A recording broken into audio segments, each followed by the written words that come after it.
गाड्या सुटल्या, गाडी क्रमांक 30 सुटला या मैदानातला आणि 30 मध्ये लढत पाहायला मिळते. गाड्यांवरती लक्ष द्या, कोण होणार 30वा बैलगाडी मालक गटपास सीमेला पात्र. सुंदर असे लढत चालत पडेल. सोन्या ड्रायव्हर सोनगावचा आहे, मध्ये रिहान ड्रायव्हर आहे आणि इकडे अमर ड्रायव्हर आहे. अतिशय सुंदर शेवटच्या क्षणाला कुणी टाप टाकलाय बघा, तिन्ही ड्रायव्हर भागातले. गाड्या क्रमांक 30 चा निकाल. 30 चा निकाल. तास क्रमांक 3 मधून धावलेली गाडी सागरदादा साळुंके देगाव या गाडीचा प्रथम क्रमांकाला विजेता बैलगाडी मालकाचं त्यावरती बसलेल्या अमर ड्रायव्हरचं हार्दिक हार्दिक अभिनंदन. सुंदर अशी गाडी पळाली. कालेकरांचा या ठिकाणी वजीर पळाला.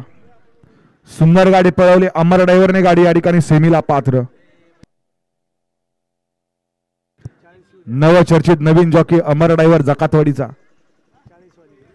या झाला 40 वाले गाड्या.